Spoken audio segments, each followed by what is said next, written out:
mga kargan. So ito yung mga personal unit ko, mga hindi pa nag-champion mga yan, mga naglalaro lang dito sa bukid.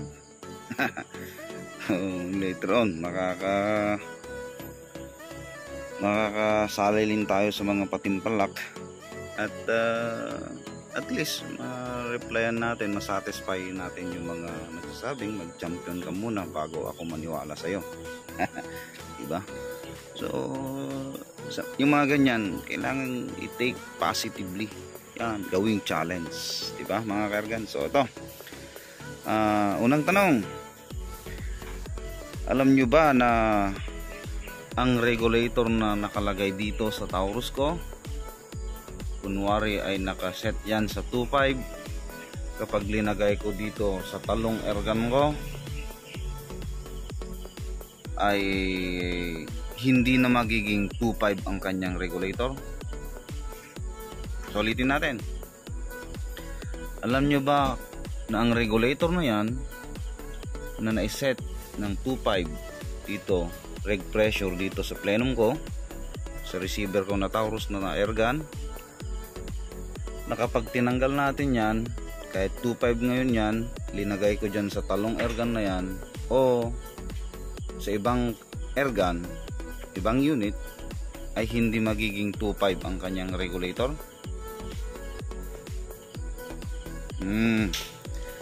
So yes, tama. Kapag nag-set tayo ng regulator dito ng 2.5 at tinagay ko yan sa ibang ergan, hindi magiging 2.5 po ang result. Maaring maging 2.8 tataas or maaring bababa. So bakit? Paano? Diba? Magagandang question yan. So maraming video yan na nagsasabi na ganito ang set ng 1.8 PSI reg output, ganito ang set ng 2,000 PSI output. Actually, sa mga nagtatanong sa akin, mga followers natin, or kahit yung mga nag-PPM, laging nagtatanong kung paano ang disarrangement ng isang 1.8 PSI or 2,000, or depende sa gusto nilang PSI reg output, kung ano daw yung disarrangement na sa Taiwan reg, sa China reg, sa German disc na ginamit na disc na kanilang regulator kasi minodify nila. So ang sinasagot ko po ay depende po sa plenum ng iyong receiver. Yun po ang dahilan kung bakit iba dito sa aking receiver 2.5 dito, pag linalagay ko sa ibang receiver o ibang ergan unit ay iba yung kanyang lalabas na reg output. Instead na 2.5 na dito, magiging 2.8 yan or 2.6, lataas or bababa, depende nga po sa laki ng plenum. So magiging halos magkaparehas tayo ng nag-rent output kung magkaparehas tayo ng unit. Maaring hindi rin kasi depende yung laki ng butas ng ating plenum, yung volume ng sisi ng ating plenum. Diyan ang isang nakaka-apekto ng ating reg output setup. So ayan, simple pero nakabigay na naman tayo ng konting kalaman lang para sa ating mga kaergan. So ang sagot dyan, kapag nagseset po tayo ng ating regulator, kailangan natin ng post natin at kukunin ko bug yan, di ba? Nagagawa ng video pero hindi handa, o saan ka pa habang nagkakape. So ito, kailangan mo ng ano to, isang regulator tester or leak tester.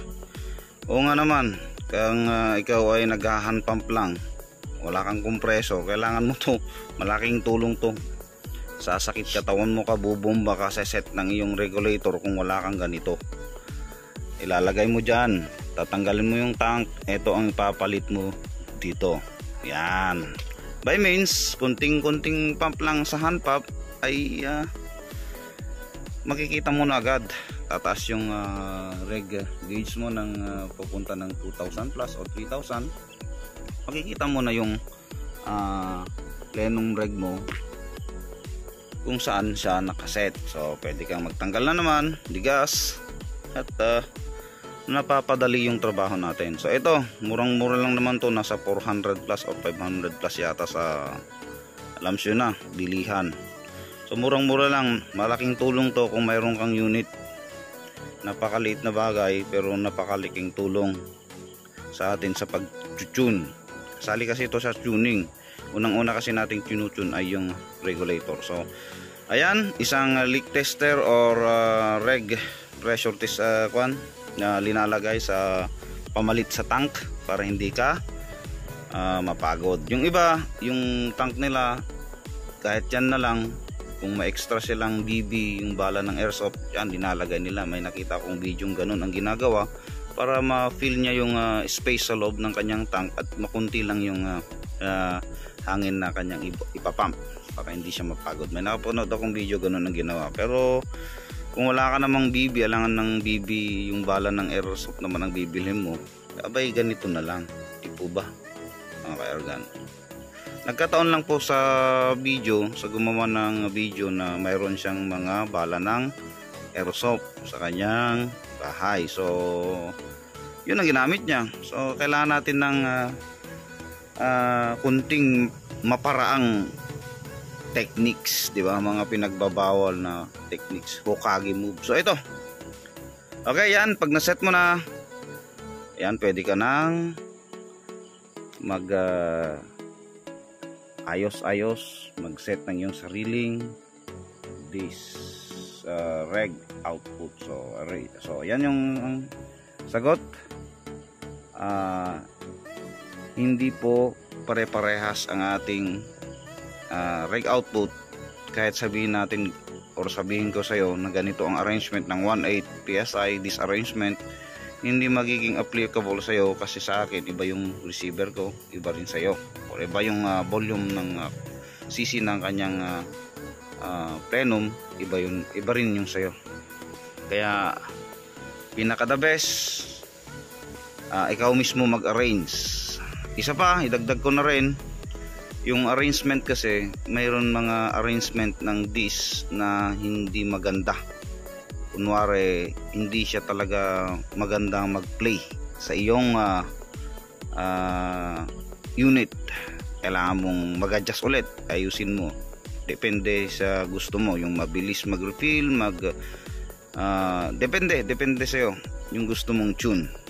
Kasi may mga disarrangement din yan na minsan pag puputok ka, matagal mag-reset yung kanyang gauge or ang iyong regulator. So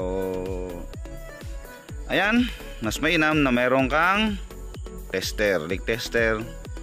Sasabayan mo na rin yan para matest mo lahat kung may leak nga yung unit. So hope may napuntahan naman yung 8 minutes or 9 minutes, 10 minutes ng yung panonood sa aking weekly tips and tricks. Salamat mga ka-airgun.